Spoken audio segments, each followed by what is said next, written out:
Hello my dear friends. আপোনালোক আটাইকে এই নতুন ভিডিও লৈ আন্তৰিক স্বাগতম জনাইছো। আজিৰ বিষয়বস্তু আসাম জিকে।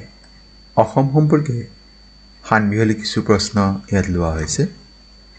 আৰু এনে ধৰণৰ প্ৰশ্নসমূহ অসম চৰকাৰৰ দ্বাৰা আয়োজিত যিকোনো কম্পিটিটিভ এক্সামৰ বাবে গুৰুত্বপূৰ্ণ। বিশেষকৈ বৰ্তমান সময়ত যিসকল বন্ধু-বান্ধৱে ADRA 3, APHC grade 4, DHS, DME বা টেট পৰীক্ষাৰ প্ৰস্তুতি চলাই আছে, আপোনালোকৰ বাবে আজিৰ ভিডিও বিশেষভাৱে গুৰুত্বপূৰ্ণ। সম্পূৰ্ণকৈ চাব, নিশ্চয়কৈ আপোনালোকে যথেষ্ট উপকৃত হ'ব।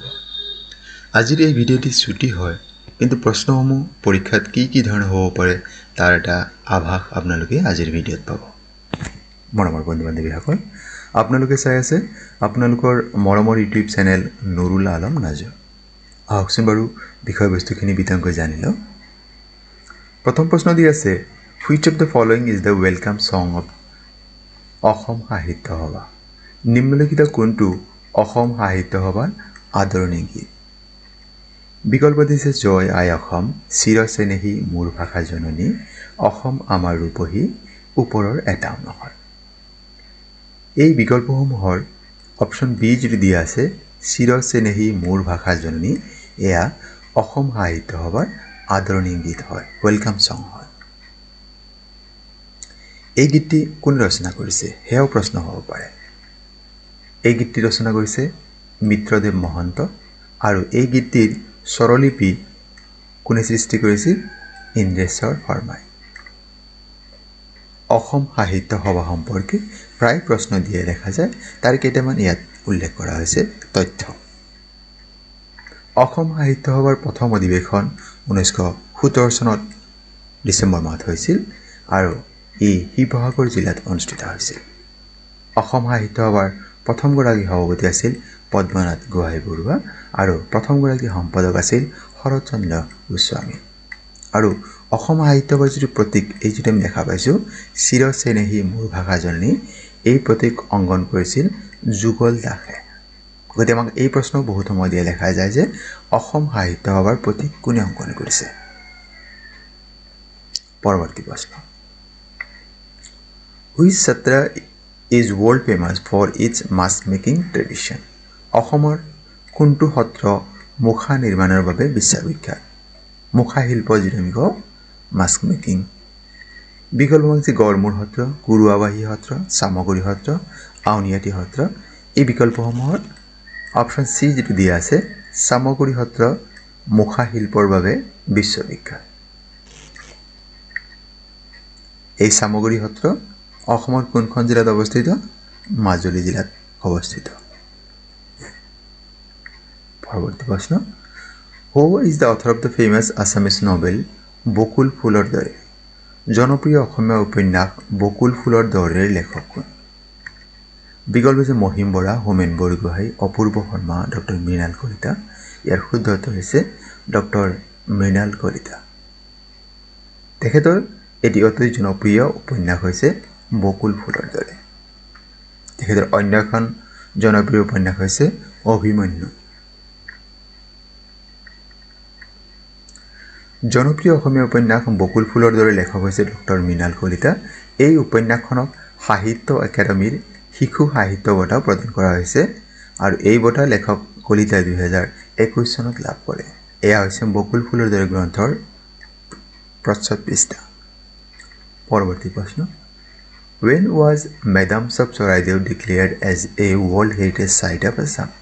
কোন চনত চৰাইদেউৰ মৈদামসমূহক বিশ্ব ঐতিহ্য ক্ষেত্ৰ হিচাপে ঘোষণা কৰা হয়? ইয়াত বিকল্প হৈছে 26 জুলাই 2024, 15 আগষ্ট 2023, 1 জানুৱাৰী 2024 আৰু 26 জানুৱাৰী 2024। শুদ্ধ উত্তৰ 2024 চনৰ 26 জুলাই তাৰিখে চৰাইদেউৰ মৈদামসমূহক বিশ্ব ঐতিহ্য ক্ষেত্ৰ হিচাপে ঘোষণা কৰা হৈছে। অসমত বৰ্তমান বিশ্ব ঐতিহ্য ক্ষেত্ৰৰ সংখ্যা 3টা। ইয়াৰ পূৰ্বে 2টা বিশ্ব ঐতিহ্য ক্ষেত্ৰ আছিল। তাৰে এটা হৈছে কাজিৰঙা ৰাষ্ট্ৰীয় উদ্যান, কাজিৰঙা নেশ্যনেল পাৰ্ক, আনটা হৈছে মানাহ ৰাষ্ট্ৰীয় উদ্যান বা মানাহ নেশ্যনেল পাৰ্ক। আৰু কাজিৰঙা আৰু মানাহ ৰাষ্ট্ৰীয় উদ্যানক 1995 চনত ইউনেস্কোই ৱৰ্ল্ড হেৰিটেজ চাইট হিচাপে ঘোষণা কৰিছিল। গতিকে আমাক প্ৰশ্ন বহু ধৰণে দিব পাৰে যে অসমত বিশ্ব ঐতিহ্য ক্ষেত্ৰৰ সংখ্যা কিমানটা বৰ্তমান সময়ত 3টা প্ৰথম দুটা কেতিয়া ঘোষণা কৰিছিল 1985ত আৰু তৃতীয়টো মানে চৰাইদেউৰ মৈদামসমূহক 2024 চনৰ 26 জুলাই তাৰিখে ঘোষণা কৰিছে পৰৱৰ্তী প্ৰশ্ন In which year was O Mor Apunar Desh officially declared as the state song of Assam? কোন চনত O Mor Apunar Desh গীতটিক অসমৰ জাতীয় সংগীত হিচাপে ঘোষণা কৰা হৈছিল 1935 1927 1905 1947 শুদ্ধ উত্তৰ 1927 1927 চনত O Mor Apunar Desh গীতটিক অসমৰ জাতীয় সংগীত হিচাপে ঘোষণা কৰা হৈছিল O Mor Apunar Desh এই গীতটিৰ ৰচক হৈছে ৰসৰাজ সাহিত্যৰথী লক্ষ্মীনাথ বেজবৰুৱা এই গীতটিৰ সুৰকাৰ হৈছে কমলা প্ৰসাদ আগৰৱালা 1927 চনত তেজপুৰত অনুষ্ঠিত অসমীয়া ছাত্ৰৰ বৈঠকত O Mor Apunar Desh গীতটোক অসমৰ জাতীয় সংগীত হিচাপে ঘোষণা কৰা হৈছিল আৰু এই গীতটি পোনপ্ৰথমে বাঁহী আলোচনীত প্ৰকাশ পাইছিল পৰৱৰ্তী প্ৰশ্ন How many times were president's rule imposed in Assam after independence? স্বাধীনতাৰ পিছত অসমত কিমানবাৰ ৰাষ্ট্ৰপতি শাসন প্ৰৱৰ্তন কৰা হৈছিল দুবাৰ তিনিবাৰ চাৰিবাৰ পাঁচবাৰ শুদ্ধ উত্তৰ চাৰিবাৰ এতিয়ালৈকে চাৰিবাৰ ৰাষ্ট্ৰপতি শাসন প্ৰৱৰ্তন কৰা হৈছে অসমত আৰু এই চনসমূহ আমি জানিলো প্ৰথমবাৰ 359 ডেজৰ বাবে ৰাষ্ট্ৰপতি শাসন প্ৰৱৰ্তন কৰা হৈছিল 1979 চনৰ 12 ডিসেম্বৰৰ পৰা 1980 চনৰ 5 ডিসেম্বৰলৈকে দ্বিতীয়বাৰ ঘোষণা কৰিছিল 197 ডেজ 30 জুন 1981 চনৰ পৰা 1982 চনৰ 13 জানুৱাৰীলৈকে তৃতীয়বাৰ ঘোষণা কৰা হৈছিল 345 দিনৰ বাবে 1982 চনৰ 19 মাৰ্চৰ পৰা 1983 চনৰ 27 ফেব্ৰুৱাৰীলৈকে আৰু অন্তিমবাৰৰ কাৰণে অসমত ৰাষ্ট্ৰপতি শাসন প্ৰৱৰ্তন কৰা হৈছিল 214 দিনৰ কাৰণে 214 ডেজ 28 নৱেম্বৰ 1990 চনৰ পৰা 1991 চনৰ 30 জুনলৈকে এইখিনি সময়ৰ বাবে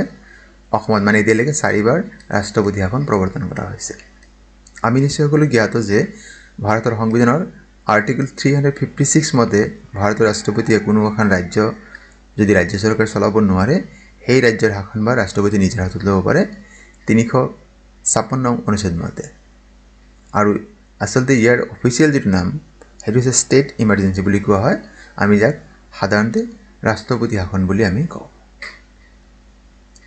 পৰৱৰ্তী প্ৰশ্ন Who is known as the father of mobile theater of Assam কোনজন ব্যক্তিক ভ্ৰাম্যমান থিয়েটাৰৰ পিতৃ বুলি জনা যায় এটা অসমৰ হ'বলৈ কোনজন ব্যক্তিক অসমৰ ভ্ৰাম্যমান থিয়েটাৰৰ পিতৃ বুলি জনা যায় বিষ্ণুপ্ৰসাদ ৰাভা শ্ৰীমন্ত শংকৰদেৱ জ্যোতিপ্ৰসাদ আগৰৱালা অচ্যুত লহকৰ শুদ্ধ উত্তৰ হৈছে অচ্যুত লহকৰ নামৰ ব্যক্তিগৰাকীক অসমৰ ভ্ৰাম্যমান থিয়েটাৰৰ পিতৃ বুলি জনা যায় এখেত Achyut Lahkar Question number 8 Name the first Assamese to receive the Padma Bhushan award Padma Bhushan বঁটা লাভ কৰা প্ৰথম গৰাকী অসমীয়া ব্যক্তিৰ নাম কি সৈয়দ আব্দুল মালিক নৱকান্ত বৰুৱা অমিয় কুমাৰ দাস ডক্টৰ কৃষ্ণকান্ত সন্দিকৈ এই চাৰিগৰাকী ব্যক্তিয়ে আসলে পদ্ম ভূষণ বঁটা লাভ কৰিছে তাৰে প্ৰথম গৰাকী হৈছে অমিয় কুমাৰ দাস 1963 চনত তেখেতক এই বঁটা প্ৰদান কৰা হৈছিল আপোনালোক কৰবাত এই চনটি 1962 বুলি কৰবাত পাব পাৰে কিন্তু মই যিমানখিনি তথ্য মই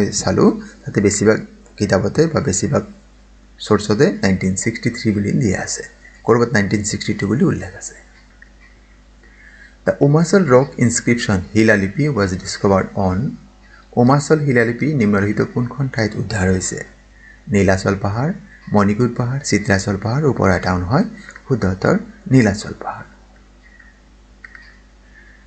উমাচল শিলালিপি অসমত বৰ্তমানলৈ আৱিষ্কাৰ হোৱা আটাইতকৈ পুৰণি শিলালিপি আৰু এই শিলালিপি আৱিষ্কাৰ হৈছিল 1955 চনত কোনে আৱিষ্কাৰ কৰিছিল R.M. নাথ এইগৰাকী ব্যক্তি 1955 চনত উমাচল শিলালিপি তেখেতে আৱিষ্কাৰ কৰিছিল It was found on the northeastern slopes of the Nilachal Hills It is considered the earliest rock inscription discovered in Assam and it dates back to 5th century. এই পঞ্চম শতিকাৰ শিলালিপি বুলি উল্লেখ কৰা হৈছে With which state does Assam not share its border? ইয়াতে কি আছে not পৰীক্ষাত সদায় নৰ্থ শব্দটো কেপিটেল থাকে নিম্নলিখিত কোনখন ৰাজ্যৰ সৈতে অসমৰ সীমা স্পৰ্শ নকৰে অৰুণাচল প্ৰদেশ বিহাৰ ৱেষ্ট বেংগল এণ্ড নাগালেণ্ড আমি জানো যে অসমৰ সীমা পশ্চিমবংগ নাগালেণ্ড অৰুণাচলৰ সৈতে স্পৰ্শ হৈ আছে বিহাৰৰ সৈতে অসমৰ সীমা স্পৰ্শ হৈ থকা নাই গতিকে আমাৰ এই অপশ্যনটো শুদ্ধ উত্তৰ হ'ব বিহাৰ কিয়নো আমাক কৈছে কোনটোৰ সৈতে সীমা স্পৰ্শ নকৰে গতিকে ইয়াত বিহাৰ উত্তৰটি শুদ্ধ উত্তৰ হ'ব মৰমৰ বন্ধু বান্ধৱীসকল আজিৰ এই ছুটি ভিডিঅ'ৰ বিষয়বস্তু ইমানেই আপোনালোকে কেনে পালে আজিৰ ভিডিঅ'টি বা আপোনালোকে পৰৱৰ্তী খণ্ডটো কি বিষয়ৰ হোৱাটো বিচাৰিছে আমাৰ চেনেলৰ তৰফৰ পৰা এডিআৰই পৰীক্ষাৰ বাবে আপোনালোকে প্ৰস্তুতি ল'বৰ হৈছে যিসকল বন্ধু বান্ধৱী আসাম পুলিচৰ বাবে প্ৰস্তুতি চলাম বুলি ভাবিছে আপোনালোকে অতি শীঘ্ৰে আৰম্ভ কৰক আমাৰ ফালৰ পৰা আমি কি সহায় কৰিব পাৰোঁ বা কোনবিলাক ভিডিঅ' দিলে আপুনি উপকৃত হ'ব আমাক জনাব আমি আপোনালোকৰ কমেণ্টৰ বাবে বাট চাই ৰ'লোঁ মৰমৰ বন্ধু বান্ধৱীসকল আপোনালোকে বিনম্ৰ যদি প্ৰথমবাৰৰ বাবে আমাৰ চেনেলটি চাই আছে আমাৰ চেনেলৰ বিষয়বস্তু আৰু ইয়াৰ উপস্থাপন ভাল পাইছে চেনেলটি ছাবস্ক্ৰাইব কৰিবলৈ আশা থাকিলে আৰু ভিডিঅ'সমূহ লাইক কমেণ্ট আৰু শ্বেয়াৰ কৰিব আৰু আজিৰ ভিডিঅ' সম্পূৰ্ণকৈ চোৱাৰ বাবে আপোনালোকক জনাইছোঁ অশেষ ধন্যবাদ